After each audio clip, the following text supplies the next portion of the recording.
On nous le rabâche à longueur de journaux télévisés. Cela fait l'unanimité du gouvernement au MEDEF, en passant par l'UMP et le FN. La France et ses entreprises ont un problème de compétitivité parce que le travail coûterait trop cher.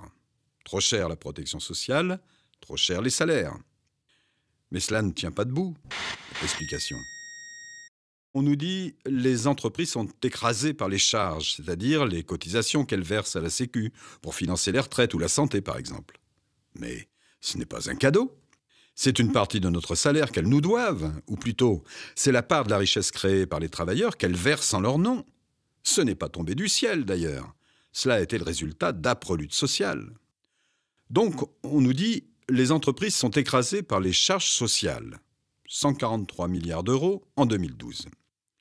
Mais on ne nous dit pas que dans le même temps, les charges financières supportées par ces mêmes entreprises sont de 309 milliards, plus du double. Il s'agit de la ponction opérée par les actionnaires, les dividendes, et des charges bancaires et financières. Attention, rien à voir avec les investissements. Dans tous les cas, il s'agit de nourrir l'appétit féroce des actionnaires et la rapacité des marchés financiers. Mais ça, c'est tabou. Vous ne l'entendrez pas aux 20h de TF1, ni sur celui de France 2. Aucun expert sur ces antennes ne vous dira que c'est cette ponction, en quelque sorte cet impôt privé, qui menace notre compétitivité.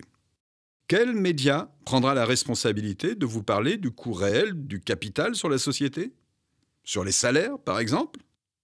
Car pour s'assurer des rendements toujours plus importants, de l'ordre de 10, 15, voire 20%, alors même que l'économie stagne, le capital s'en prend d'abord au salaire. En 30 ans, 10% de la richesse créée, soit environ 200 milliards d'euros, est passée des poches des salariés à celles des patrons. Vous le saviez ?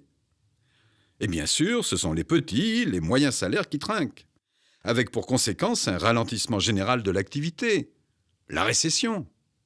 Qui nous dira à quelle pression permanente sont soumis les salariés, provoquant maladie, dépression, parfois le suicide ?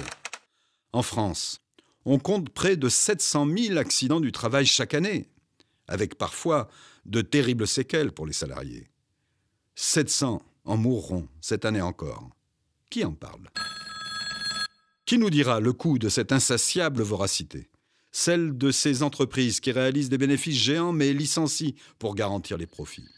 Sanofi, Continental ou encore PSA. Des milliers d'emplois rayés de la carte, des milliers de familles précarisées, souvent des territoires sinistrés. Qui doit réparer ces dégâts ?